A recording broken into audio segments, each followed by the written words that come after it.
Today I have for you 5 reasons I don't want you to step in the ring. 5 reasons I want you to put a pause on everything until you get these really dialed in. Guys, so many people on my channel are not just here to improve their technique, they're here to actually prep up for fights. It's surprising how many people are actually sending me messages saying, Gabriel, you helped me win my fight. You're such a big part of my training camp, helping me improve. I love hearing this, but I also want to make sure that people are not prematurely getting in the ring. So if you are guilty of any of the 5 things that I list out today, I want you to work on really dialing these in before you seriously consider taking a fight.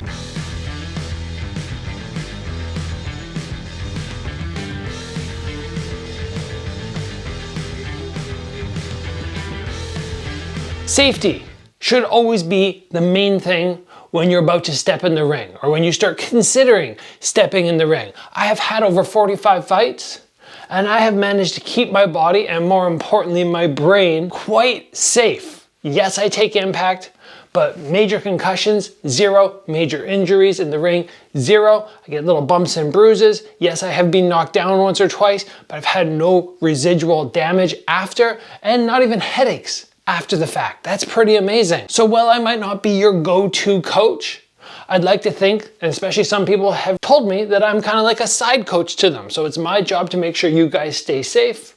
If any of these 5 things which I'm about to mention pop up and you go, yeah, I'm guilty of that, then it's time to dial it in. The first thing that I want you to recognize, and this is a very common mistake with many people, is if you are blinking, as shots are coming at your head, you find yourself closing your eyes, those eyes won't stay open, that's a big problem. You are not ready to fight if that is happening. What can you do? You can grab a glove, or somebody can grab a glove. Don't even have to put it on necessarily. Just like this, and they just throw at the jaw, touch the nose, up at the forehead, even right to the eyes, and not actually right in the eyeball, but close to the eyes. And you're just gonna stand there, and you're just gonna see the shots come, get hit, and not be going like that all the time. If you find that blinking is happening, you need to sort that out as quick as possible, and you definitely don't want to be stepping in the ring because of course you get tagged with your eyes closed, you don't see it coming, it's much more likely that you're going to get knocked right out. I'm doing a combat gear giveaway. This is going to include an official karate combat gi plus a pair of the fight shorts. I am personally going to ship a Christmas present to one of you. You can get entered at this website by clicking the link in the description below. The giveaway closes soon, so get registered as soon as possible. The next reason I would not want you to step in the ring is I feel you have not developed your technique enough to get good power. If you cannot get respect from your opponent because you have not achieved the power necessary, then you're going to try and hit the person. They're going to go, oh, it just feels like a slap. They're going to disregard any respect they might have for you, and they're going to walk you down, hunt you, and put the KO on you. You need to dial things in and make sure that all the techniques that you're going to throw hurt. It doesn't matter if it's a low kick, if it's up to the body, if you snap up front kicks to the face, body shots, anything that you decide to throw needs to have some amount of consequence for the person on the receiving end, because little slappy shots in a full contact sport just do not work. And it doesn't mean that you need to muscle up, that you need to put on 20 more pounds and you need to hit with 50% more power. It means very often that if somebody throws a body round kick and there's no power, they're doing something wrong with their technique. They're not rotating their body as they should. Pretty much everybody has KO power if they can get their technique dialed in. I even have like 10-year-old kids. They can throw a round kick to the head, and I know if I go down like this and I let them kick me right in the neck or right in the head, they'll probably put me out. But their technique is on point. Now I've seen adults before where I go, yeah, you could kick me flat out to the head and you're not gonna do anything, because you can hardly even get your leg up there and you can't even really move these pads. So just remember, technique is everything when we're thinking about the power. The next thing which I would ask you to do or ask you to consider is how much you really want it. Why are you stepping in the ring? Are you stepping in the ring because everybody else in the gym is pushing you? Are you stepping in the ring because your buddy who you train with is saying like, oh, we gotta do this. Like, I'm gonna take a fight, you're gonna take a fight, we're gonna get in there and we're gonna do this together? No, those are the wrong reasons. You have to want it. I would not advise anybody to step in the ring and take a fight unless it's just burning in them to actually take that leap. I had so many people when I was about 16, 17, 18, 19 saying, Gabriel, you gotta fight. Gabriel, you're the best in the gym. You gotta get in there. I didn't get in until I was 20, until I really felt like I wanted to get in. Those years prior, it just didn't feel right to me, and I'm glad I didn't jump the gun, because when you don't want it enough, you might not train hard enough, and mentally you're not in the right headspace. Another reason I would say, whoa, let's slow down, let's not take the first fight, is when you spar with bigger or more advanced people, you're unable to maintain composure. It takes composure when you step in the ring. You have to take everything that you've been practicing, and you have to execute with somebody who's trying to knock you out, with the crowd around you yelling, with all those nerves which make your brain just feel like it went from this big to this big. There's so many things happening. So if you in the gym cannot spar with somebody who's slightly more advanced or slightly larger, and even if they're piecing you up, you're not able to maintain composure, you're not able to think as you're executing your sparring or listen to somebody behind you, your coach, and take instructions, it's not time for you.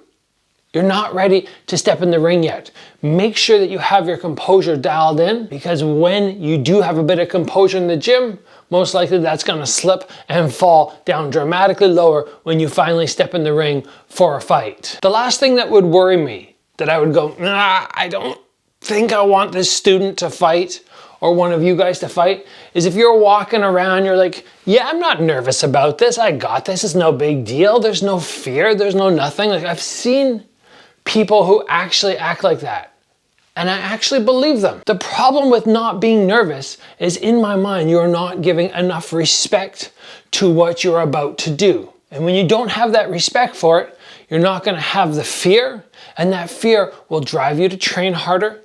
It will allow you to feel, to a certain extent, what it's gonna be like on fight night. Because getting those butterflies, or being at the gym and being like, oh, I'm 2 weeks away, oh God, having that is gonna help you when you actually get to fight night. And you're like, oh my gosh, it's 20 minutes till I step in the ring.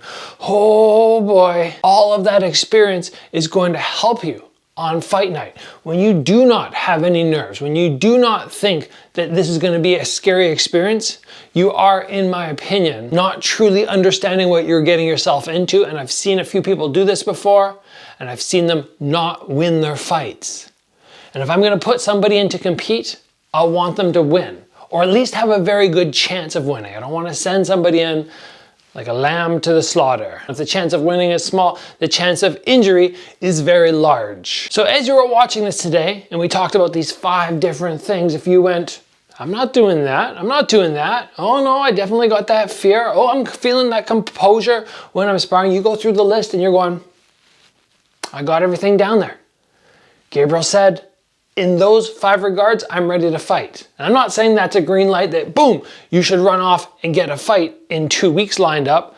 I'm just saying, without these 5 things which I mentioned today are absolute red lights. Stop, reassess, work on improvement before you actually worry about stepping in the ring. Because again, like I said at the beginning of the episode, it is about safety. If I'm even 1% responsible for the performance you guys have on fight night, for helping you in any way, I want to make sure it's positive, it's not negative, and you're not getting this, oh, you know, I have Gabriel as a partial coach and I've watched all his episodes and I'm ready to fight. No, I want you messaging me like people have been over the last week. I think I've had 4 over the last week, and this is every week. Every week I have people messaging me, but I think 4 in 1 week is a new record where people go, I gotta win, and they take the time to say thank you to me for helping them in a little bit or a little way. Again, it's my job to make sure you guys are safe if I'm going to be playing a part in your training camp and your prep. So let's call it there, guys. You have my opinion. You know how to stay safe. You know what to work on. That's all you need from me today. As always, guys, train hard, and I will see you back here soon for another video.